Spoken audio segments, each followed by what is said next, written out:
হাত পরাগায়ন কি এবং হাত পরাগায়ন কেন করতে হয় এবং কোন সময় করতে হয়, হাত পরাগায়ন করলে উপকার কি, আসুন আমরা জেনে নিই। এই যে দেখুন, আমি কিন্তু এখন সাত সকালে চলে আসলাম আমার এই যে স্কোয়াশ গাছে।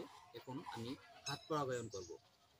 পরাগায়ন হচ্ছে, এই যে দেখুন এখানে একটা স্ত্রী ফুল আছে, এই যে ফল নিয়ে বের হয়েছে, আর ফল ছাড়া যে ফুলটা এসেছে, এই যে দেখুন এটা হচ্ছে পুরুষ ফুল। তো এই পুরুষ ফুলটা যদি আমরা ছিঁড়ি, এই যে দেখুন এটার ভিতরে আমরা এইভাবে ছিঁড়ে এটার ভিতরে একটা ইয়া দেখতে পারবো। এই যে দেখুন এখানে কিন্তু পাউডার জাতীয় একটা জিনিস আছে।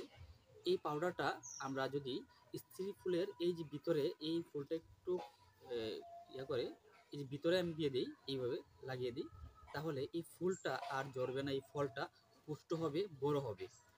তো আমার হাত পরাগায়ন হয়ে গেল। তো এই পরাগায়নটা কি হাতেই করা হয়? না, এই পরাগায়নটা মূলত মৌমাছি করে থাকে। তো যেহেতু এখানে মৌমাছি নেই, তাই আমি নিজে হাত দিয়ে পরাগায়নটা করে দিলাম। এতে করে আমার ফুলটা নষ্ট হবে না। আর এই পরাগায়ন করতে হয় সকালবেলা, যখন ফুলটা ফুটে। এই পুরুষ ফুলের এই যে অংশটা দেখছেন, এখানে পাউডার আছে, এগুলাকে আলতো করে এখানে এনে লাগিয়ে দিবেন। তবে খেয়াল রাখতে হবে যেন স্ত্রী ফুলে আঘাত না লাগে। যদি আঘাত লাগে তাহলে কিন্তু আবার ফলটা নষ্ট হয়ে যাবে। তো যাদের লাউ আছে বা মিষ্টি কুমড়া আছে, স্কোয়াশ আছে, তারা এইভাবে পরাগায়ন করতে পারেন। তবে পরাগায়ন করলে এই ফুল ঝরবে না, পচা রোগ আসবে না, ফল পুষ্ট হবে। এবং এই পরাগায়নটা সকালবেলা করবেন। সবাইকে ধন্যবাদ। সবাই ভালো থাকুন, সুস্থ থাকুন, কৃষির সাথে থাকুন। আসসালামু আলাইকুম।